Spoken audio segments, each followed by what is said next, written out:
Salamlayıram sizi Müşfiq bəy. Axşamınız xeyir, xoş gördük.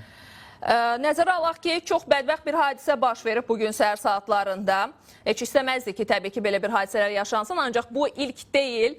Ümid edirik ki, son olar. Amma bunu daha da təsir edəcək digər azyaşlılara da təsir edə biləcək amillər var. Təbii ki, az öncə də mən səsləndirdiyim kimi sosial şəbəkələr üzərində daha çox dayanılır ki, orada müxtəlif oyunların olması ya da müxtəlif sosial şəbəkə platformalarında müəyyən bir videoların yayımlanması və s. və axır. Bunlar uşaqlara, onların növbəti hərəkətlərinə təsir göstərən amillərdir. Nəzərə alsaq ki, günümüzdə bir sıra xarici ölkələr sosial mediaları, müxtəlif platformaları, xüsusilə də misal üçün nümunə olaraq Avstraliyanı çəkə bilərik. Onlar 15 yaşına qədər məhz uşaqların müəyyən bir sosial platformalara girişini qadağan eləyib. Bizim ölkədə vəziyyət necədir? Bununla bağlı bu cür hadisələr yaşanmasın deyə hansı addımlar atıla bilər? Yəni hansı profilaktik addımları görməliyik? Sadəcə valideyn olaraq deyil.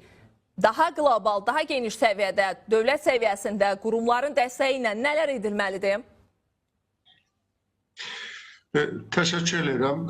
Çox ağır hadisədir. Həqiqətən də təəssüf edirik ki, bax günümüzü bu cür müzakirələrlə keçirməyə məcbur olduq. Amma reallıqdır artıq. Biz bunun üzərinə gəlməliyik. Bilirsiniz, siz mənlə danışmamışdan öncə Mətbuat Şurasının bir açıqlamasını qeyd etdiniz. Yəni, media qurumları baş vermiş hadisəni necə işıqlandırmalıdır onunla bağlı. Siz də peşəkar jurnalistsiniz və jurnalistlərimiz bilirlər ki, uşaqlar istərsə cinayətə cəlb olunsunlar, istərsə də cinayətin qurbanı olsunlar. Yəni, fərqi yoxdur. Onlar haqqında informasiya verməyə şərtlər var. Niyə quraşdırılıb bu şərtlər? Bax, bizim etik kodeksimizdə, yaxud media haqqında qanunda niyə bu məsələlər əks olunur? Çünki, bax, uşaqlar biri hadisəni törədəndə başqası da ona baxıb örnək göstərir. Yaxud da ki, uşaqların ziyanlı informasiyalardan qorunması haqqında, məsələn, qanunvericiliyi var. Yaxud bizim etik kodeksimizdə əks olunur ki, yəni uşaqlar pis vərdişlər barədə, pis nümunələr barədə başqa yerlərdən bu görüntüləri götürməsinlər.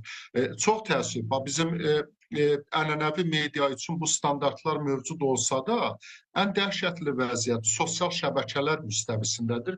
İndi siz də o problemə toxundunuz. Məsələ oradadır ki, bizim ənənəvi media üçün həm qanunlar, həm etik kodeks var, həm qanunlar var, standartlar var, təlimatlar var. Amma o təlimatlar, o qanunlar, o etik belə deyək ki, çərçivələr sosial şəbəkələr üzərində keçərli deyil.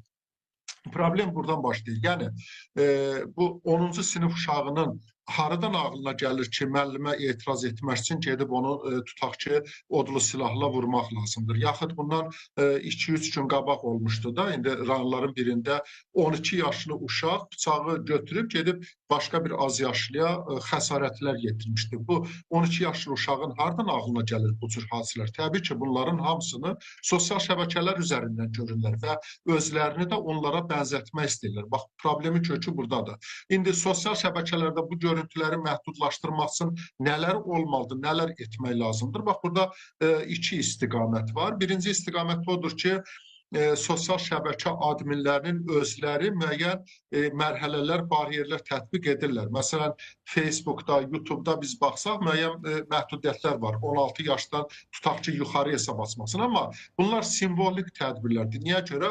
Biz hamımız bilirik ki, bugün sən anonim profillə, anonim hesabla, anonim şəkillə də sən sosial şəbəkələrdə belə deyək ki, özünə hesab aça bilərsən. Kim onu araşdırır ki, sənin 13 yaşın var, 20 yaşın var, yaxud da ki, 50 yaşım var. Bax, belə bir problem var. Yəni, sosial şəbəkələrin özündə qoyulan o bariyerlər, belə deyək ki, simvolikdir, real təsir yoxdur. İkinci, valideyn tutaq ki, çalışır. İndi mən bilirəm sosial şəbəkələrdə problemlər var. Öz uşaqlarımı kənar tutmağa çalışıram. Amma mənim uşağım məktəbə gedir, küçəyə çıxır, oyun oynayır, başqa yerlərdə olur. Mən məhdudiyyət qoyuram, başqa valideyn qoymur. Deməli, mənim də uşağım, belə deyək ki, o öz dostundan, həmkarlarından, həm yaşlıdan o görüntüləri almış olur. Bəli, bunun qarşısını necə almaq lazımdır? İndi siz də bayaq sadaladınız, məsələn, Avstraliya nümunəsini gətirdiniz, amma tək orada deyil. Məsələn, İspaniyada, Fransada, hətta indi Avropa İttifaqı səviyyəsində bir qanunvericilik hazırlanır ki, həmin qanunlar həm sosial şəbəkələrdə hesab açmaq üçün müəyyən bariyerlər yaradır. Məsələn, indiyə qədər artıq bu Çində var. Tutaq ki, sosial şəbəkədə hesab açmaq üçün onlar keçən il avqust ayında məhdudiyyət qoydular. Pasportunu təqdim etməlisən ki, yerli segment səni bir hesab kimi qeydə alsın. Bax, bu məsələ var. Yaxud da ki, başqa ölkələrdə necədir? Məsələn, Avropa ölkələri dedik, o sosial şəbəkə platformalarının adminlərin üzərinə böyük öhdəlik qoyur ki, sən mütləq şəkildə yoxlamalısan. Hesab açsan burada anonimdirmi, yoxsa real şəxsdir? Real şəxs onun yaş məhdudiyyəti uyğun gəlirmi, gəlmirmi? Bax, bu cür məsələlər var. Bizdə təəssüf doğuran hal odur ki, bizdə sosial şəbəkələri kül halında tənzimləmək üçün konkret qanunvericilik yoxdur.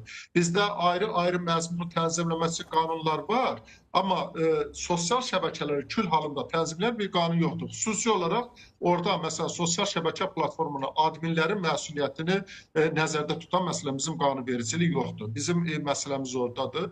Ona görə mən buradan qabaq da bir çağırış elədim, mediada da bir yazım yayıldı ki, çağırışım yayıldı ki, mütləq şəkildə Azərbaycan Milli Məclisi bununla bağlı bir öhdəlik götürməlidir, müəyyən bir istiqamətlərə baxmalıdır. Xüsusən azyaşlıların qorunması ilə bağlı sosial şəbəkələrdə mütləq bizim qanunlarda müəyyən bir yeni qanunlar olmalıdır, yaxud da ki, mövcud qanunlarda ciddi şəkildə belə deyək ki, dəyişikliklər həyata keçirməlidir.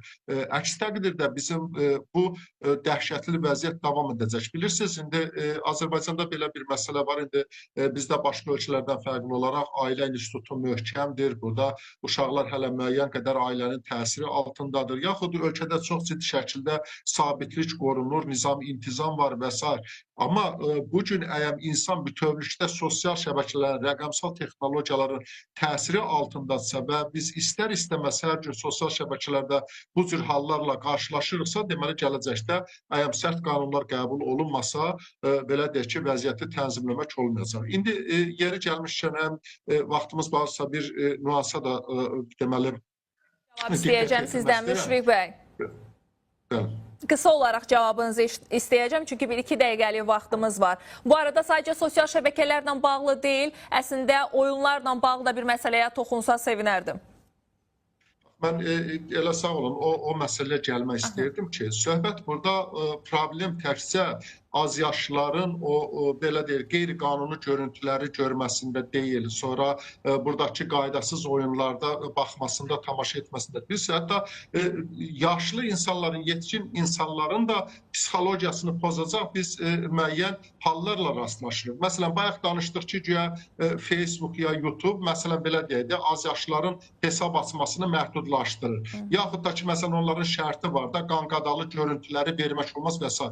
Amma son vaxtlar biz baxırıq ki, qısa reelslər nə qədər sürətlə yayılır və həmin o qısa reelslərdə belə deyək, informasiya standartları hamısı pozulur. Burada üzr istəyirəm, biz porno görüntülərdən başlamış, mərc oyunlarına qədər, silahlı insidentlərə qədər, hər şeyimiz orada şahid oluruq və belə çıxır ki, onlar belə deyək, bu platformalar üzdə elan etsələr də əslində bu məsələləri, bu qaydasız informasiyanın yayımını belə deyək ki, tənzimləmirlər və biz bunu görürük. Ona görə də mütləq şəkildə yerli segmentin tənzimləməsi ilə bağlı müəyyən bir öhdəlik yaradan qanunların olması vacibdir.